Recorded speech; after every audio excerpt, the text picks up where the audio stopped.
Wrestling, and it was those four guys that are supposed to take place in this match. So I hope he's okay. I know he is local to us. I haven't seen anything posted by Cody Deaner or Sean or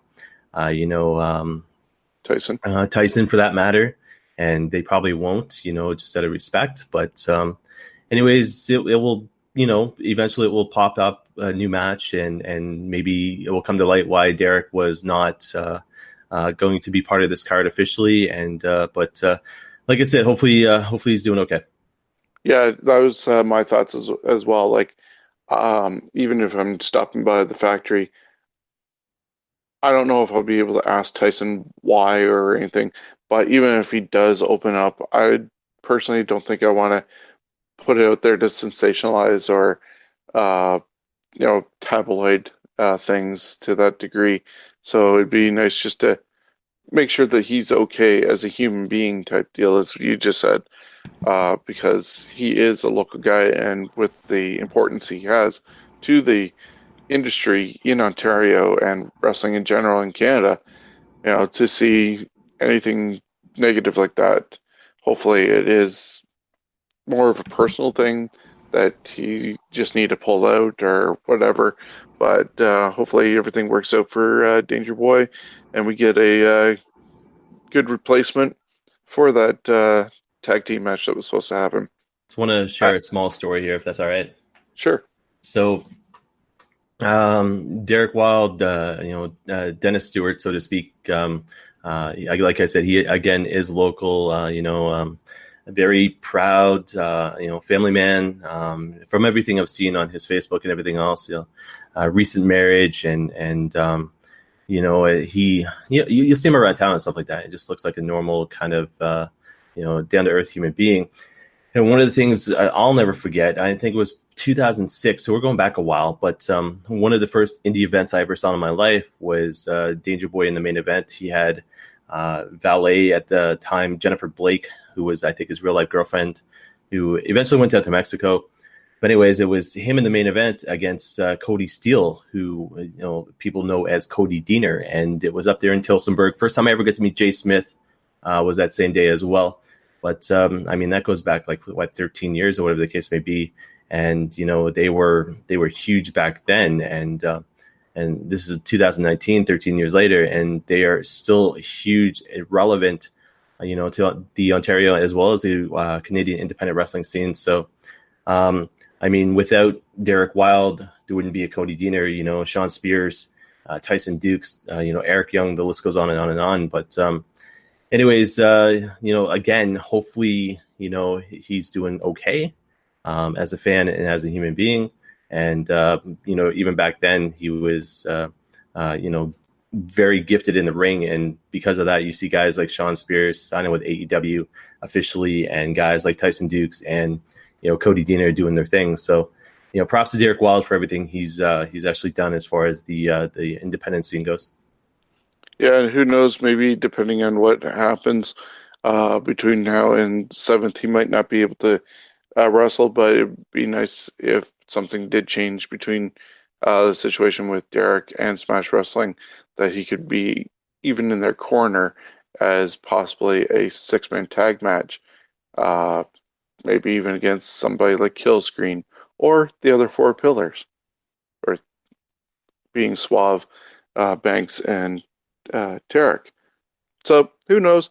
All the best regardless for Derek Wild, and looking forward to the rest of the card, which does see a gauntlet match, and it's going to have Marcus Burke, part of the main show. Also will be the main show debut of Pharaoh Bowman. We've seen him a bunch of times on the opening dark match, but he's going to make his show debut.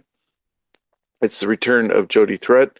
Plus, in the match is going to be Jim Strider, Alec Realm, Chris Mitchells, and both members of Physical Attraction, The Muscle, and Violet Lee. More matches are yet to be announced. Also, scrolling down a little bit further, there's going to be a triple threat match for the Smash Wrestling Championship, and that includes Psycho Mike, Cody Blade, and Kevin Bennett defending the title. and the finals of the Invitational Tag Team Tournament, which obviously is going to be a triple threat tag team match, which is becoming a signature of Smash Wrestling. So the card is shaping up really well and going to be loaded with already like 5 matches signed. Yeah, I still. What did you call the Muscle and Violet Lee? What's their official tag team name? Their official tag team name is called Physical Attraction. See, man, I posted somewhere. It might have been on the actual Smash page on Facebook, but I like the tag team name of the Muscle and the Hustle. I think that one was a lot better. But put that on a T-shirt. I'll buy that T-shirt. Yeah, I think though they came up with Physical Attraction while brainstorming with Scott Hunter. Yeah, that's an oxymoron in itself, right there. Yeah. So that is July 6th and 7th, featuring the return of Sean Spears. Then July 13th, Smash Wrestling returns to Dresden at the Ken Houston Memorial Agricultural Center in Dresden, Ontario. Last year we had about 20 tickets. This year we have 10 so far reserved, and we're still looking for people who want to fill those seats. We went down last year, as I said, supported the Junior Kings hockey team that they have, and it'd be great to do it again and represent ourselves really well. And this being put together by Jay Smith. So how many seats are actually left available to you? I believe there's still about 4. All right, and then cost-wise? Our VIP row 1 seats are $30 each VIP. So Maloney's going to take a hit, and I posted this on one of Sean's other shows, but like I said, Jay Smith is overrated. Hashtag in front of that. Message that to Sean through private message, and you're going on me. So that offer still stands. Sounds like a plan. So we'll put it out there. Might even include it in one of the next episodes of the production line and see what people think on that one. Then July 21st, Smash Wrestling returns to the Tannery Event Center in Kitchener, Ontario for New Kids on the Block. Yes, it's a theme of an 80s boy band. Can only imagine who came up with that name. Matches are yet to be determined. I was going to say either Scott Hunter or Brad. Yeah, I can see Brad doing that, but it is in Scott Hunter's stomping grounds area, so I'm going to go with Scott maybe having a hand in that. July 28th, Smash Bros. Do you think he was listening to the New Kids on the Block when his San Jose Sharks got beat out of the playoffs? Do you think that's where that came from? Anything's possible. I need to drown some sorrows and finding solace in New Kids on the Block. I mean, he kind of looks more like a Backstreet Boy, but I don't know, age wise. What did he that? What was that Playboy from in the Smash thing? Well, it was from March 1985. So 85, and so that would you gotta probably even if that was his mom and his mom was like 20. I mean that's I don't know, give or take. He could have listened. Well, no, New Kids on the Block were what, 90s? Late 80s. So late 80s. So it depends on when he was born, I guess, if he was New Kids versus NSYNC versus Backstreet Boys. Very true, and depends on what mom played. I tell you this, by that July show here in London, I will get that answer. I will find out if he actually was a New Kids on the Block fan or NSYNC or Backstreet Boys. So and so the following show past July 7th, you'll have the answer, and maybe we'll try to get that audio from Scott. Sounds like a plan and a challenge to see if it works out. So July 28th, Smash Wrestling makes their debut in St. Thomas. It's going to be more of a house show feel, as the cameras for the Fight Network probably will not be there, and it's going to be on the same line as the Dresden show. Then we hit SummerSlam week, and Smash Wrestling is definitely making it a week of entertainment that they're putting out, as they're sponsoring and presenting 8 shows in 4 days. Now, currently it's August 7th, OWE, Oriental Wrestling Entertainment, is coming to the Midtown Event Theatre in Toronto on Wednesday, August 7th at 4 p.m. Then, later on, at 8 p.m., in the same Midtown Event Theater, Smash Wrestling is taking on Progress. Progress is an organization out of the UK, and so they're going to be in Toronto during that weekend. Then, August 8th, WXW is presenting Ambition 11.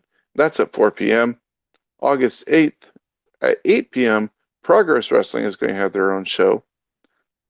Then August 9th at 4 p.m., WXW, Westside Extreme Wrestling, is going to have another show. And at 8 p.m. on August 9th is Super Showdown 7. Now, we already know there's 2 matches happening at that. Speedball Mike Bailey, who earned the title match against new champion Kevin Bennett after winning the Northern Tournament. That's set to happen. And we saw Tyson give props to Jason Kincaid and challenged him to a match at Super Showdown 7. So before we carry on with what happens on the 10th, what do you think of the shows that are going to happen this first 6 involving their relation with Oriental Wrestling Entertainment, Progress, and WXW? Tell you this, there needs to be more of me to be able to attend every single one of these shows. I've said it before and I'll say it again. It's tough as a wrestling fan to pick and choose. You've got OWE, which is affiliated with AEW, which, I mean, think about this. When are they going to come to Toronto again? WXW, Progress, for example. It's the ROH and New Japan are putting on a show. It's all over the place. It's every bit of wrestling, pro wrestling, and not entertainment. That's WWE. That'll happen that weekend as well. But pro wrestling, you're going to see matches that you're probably never going to see again. You're going to see matches that are going to stand out like, holy crap, that is something I would love to witness again. And that's something you should have been there for. And saying that, Super Showdown 7, still on the fence about, but I think my heart's in New Japan. So it's going to be interesting to see what happens, because I'll be looking for updates as I'm, watching New Japan and ROH and stuff like that. But as a wrestling fan, I mean, like I said before, there's no excuse in the world for you to miss this. Even if you're in London, Ontario, like we are, it's a 2-hour drive, and it's making accommodations or making new friends to have those accommodations. And it's going to be a hell of a weekend. It's going to be tiring. I know we went to 2 shows back to back for Smash, and I was like, okay, I'm exhausted coming back to London on the Sunday. But it's that's what they make Red Bull for, I guess. Exactly. So it's great that they have these different relationships with so many different wrestling organizations, and that's something you sort of don't see as much or haven't seen in years, where it's every man for themselves. And you got a group like Smash Wrestling who are willing to reach out and be with other companies and work together. And it's more for the betterment of the business than stifling it. And it's so cool. Yeah, I tell you this, it's like I said, I'll use this term probably continuously, but I don't want to be a wrestling journalist. The fact is, I'm looking to be at those shows and report on those shows and pictures and interviews and everything else. But at the same time, I'm thinking, I've got 2 months to get everything together. I've got 2 months to figure out what my game plan is going to be as far as trying to capture the most of this. And, luckily we've discovered Google Hangouts, and Sean is a big fan of, Facebook Live and everything else. And we've tried Twitch before and stuff like that. So as a wrestling fan, even if you can't be part of it for whatever stupid reason in the world, you're going to be able to have access to kind of what's going on there because of mediums, like I said, like Facebook Live and Google Hangouts and stuff like that. And I'm sure, Sean, 2 months in advance, you're already probably brainstorming of what you're going to try to do up there. Exactly. And looks like I'm going to be trying my hardest. It appears I do have the time off, and I'm going to be making my way up to Toronto on the Friday to catch Super Showdown for sure. And then